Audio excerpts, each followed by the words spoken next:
অপরিচিত কোনো ব্যক্তির সাথে প্রথম সাক্ষাৎকারটা আপনার কেমন হতে পারে? অপরিচিত কোনো ব্যক্তির কাছে নিজেকে ভালো বা মন্দ প্রমাণ করার কোনো দরকার নেই।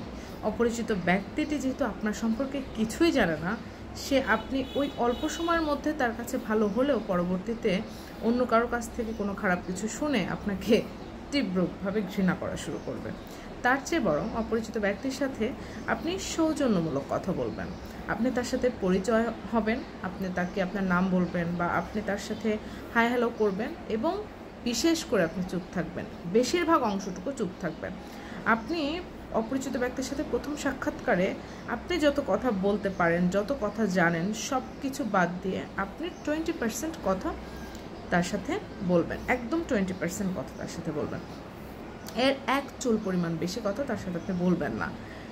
এতে করে কি হবে, সে কতখানি বলছে, সে যদি 10% বলে আপনি অবশ্যই 5%, সে যদি 20 বলে আপনি 10, সে যদি 40 বলে আপনি 20, এভাবে করে কথা আগাবেন।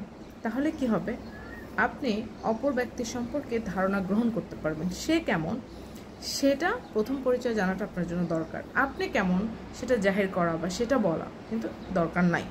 তো এই জন্য যারা শোনে এবং বলে কম, যারা আগে বেশি বেশি শুনে নেয় এবং নিজেরা চিন্তা করে তারপরে সীমিত বলে, তারা কিন্তু বুদ্ধিমান এবং জ্ঞানী।